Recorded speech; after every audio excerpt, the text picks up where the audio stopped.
Hello' বন্ধু, current আছামলৈ স্বাগতম। Hello' বন্ধু, ৰহস্য আবৃত্ত এই সাঁচিগছ, অতি ৰহস্যৰে আবৃত্ত এই সাঁচিগছ সঁচাকৈ বাৰু এবাৰ ভাবিব মন নাযায়নে? যদি এই সাঁচিগছৰ ইমান দাম বা কোৱা হয় যে আৰৱলৈ যায় বা আমেৰিকালৈ যায়, আফগানিস্তানলৈ যায়, সঁচাকৈ তেওঁলোকে কোটি টকা দি সোণতকৈও 3 গুণ মূল্যৰ এই সম্পদ আহৰণ কৰি ৰখাটো সঁচানে?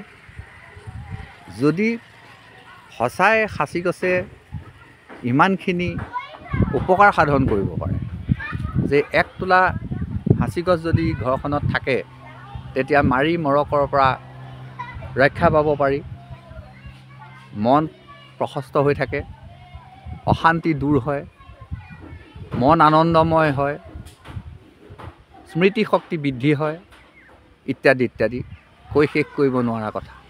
তেতিয়াহ'লে আপোনালোকে মন কৰকচোন, অতি বিদগ্ধ বহুত দাৰ্শনিক পণ্ডিত আমাৰ অসমত জন্ম হৈছে আৰু বৰ্তমান ব্যাগুম কোটি কোটি টকাৰ মালিক আছে, আমাৰ অসমত আছে। বা আমাৰ প্ৰধানমন্ত্ৰী, মুখ্যমন্ত্ৰী, ৰাষ্ট্ৰপতিলৈকে আমি চাওঁ, তেওঁলোকে এই আঁতৰ সংগ্ৰহ কৰি ৰাখিছেনে? নাই ৰখা। সেইকাৰণে কৈছোঁ, ৰহস্যৰে আবৃত্ত এই সাঁচি খেতি সঁচাকৈ কি হয় আমি কোনেও নাজানো। এই সাঁচি গছৰ পৰা প্ৰকৃততে কি উৎপাদন কৰা হয় সেইটো আমি একো নাজানো।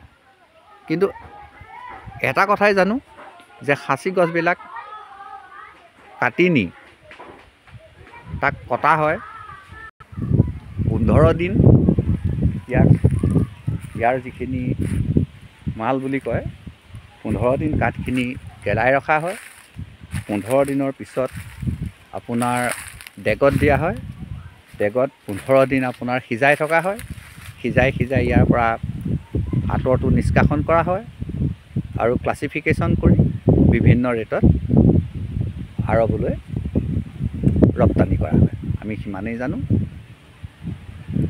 কিন্তু ইমান প্ৰচুৰ দামত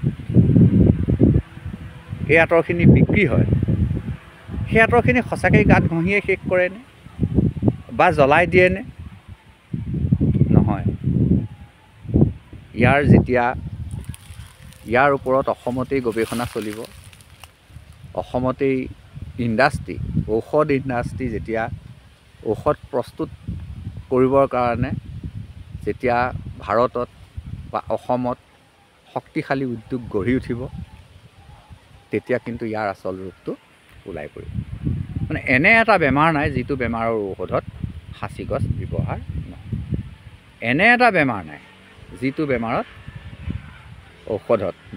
ঔষধত সাঁচি গছৰ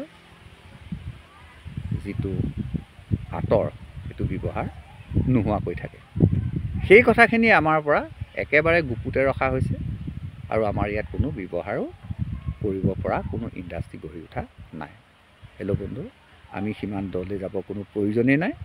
আমি মাত্ৰ এই মহামূল্যৱান গছটো ৰোপণ কৰিব লাগে, ইয়াৰ খেতি কৰিব লাগে আৰু আমি লাভটো উঠাব লাগে। কিন্তু সেইটো কৰিবলৈ যাওঁতে আমি প্ৰকৃত ভাল জাতৰ সাঁচি গছ সংগ্ৰহ কৰি ল'ব লাগে। কথাখিনি মই ক্ৰমে আপোনালোকক অৱগত কৰি আহিছোঁ আৰু কৰি যাম। আজিৰ ভিডিঅ'টো বেছি দীঘলীয়া নকৰি ইমানতেই মই সামৰিব বিচাৰিছোঁ। এতিয়া কিন্তু এটা কথা আমি মন কৰিব লাগে, এতিয়াই কিন্তু আমি যদি সাঁচি খেতি কৰোঁ, পুলি পচাবৰ কাৰণে পলিথিন কৰিব সময় হৈ গ'ল। এতিয়াই 100 গ্ৰাম চাইজৰ পলিথিনত আপুনি মাটি ভৰাই দিয়ক, যিমান পাৰে মাটি ভৰাই দিয়ক, শুকান মাটি ভৰাই দিয়ক আৰু ওপৰত এখন চালি দি ডাঙৰ বৰষুণে নষ্ট কৰিব নোৱাৰাকৈ পলিথিনখিনি ৰাখি দিয়ক। আৰু যদি আপুনি যোৱা বছৰ কৰিছিলে, কিছুমান আপোনাৰ পলিথিন যদি মাটি ভৰাই থোৱা আছে, সেই পলিথিনখিনি আপুনি পেলাই নিদিব, সেই পলিথিনখিনিও আপুনি ৰাখি থওক। যেতিয়া আপোনাৰ পুলি ঘৰত গজাব, এই পলিথিনখিনি, যোৱাবাৰ পেলনি যোৱা পলিথিনখিনি লাহেকৈ উভতাই দিব, দি জোঙা মাৰি এডালে খোচ ফুটা কৰি তাত আকৌ পুলি লগাই দিব। চাব যোৱাবাৰতকৈ এইবাৰ পুলিখিনি বেছি ভাল হ'ল। যোৱাবাৰ যিখিনি পুলি মৰি গৈছিল পুৰণা ঠোনাত দিয়াৰ পিছত দেখিব আপোনাৰ পুলিখিনি কিন্তু নমৰিল, কাৰণ মাটিটো টাইট হৈ গ'ল। টাইট মাটিত যেতিয়া আপুনি পুলিটো ৰুব তেতিয়া পুলিটো আপোনাৰ বাচিব। যদি মিহি মাটিতে আপুনি পলিথিনত এই ভৰালে এই পুলি দি দিলে সেই পুলিখিনি মৰি যোৱাৰ চান্স থাকে। এইটো এটা অতি গুৰুত্বপূৰ্ণ কথা। আজি ভিডিঅ'টো ইমানতে শেষ কৰিছোঁ। ধন্যবাদ।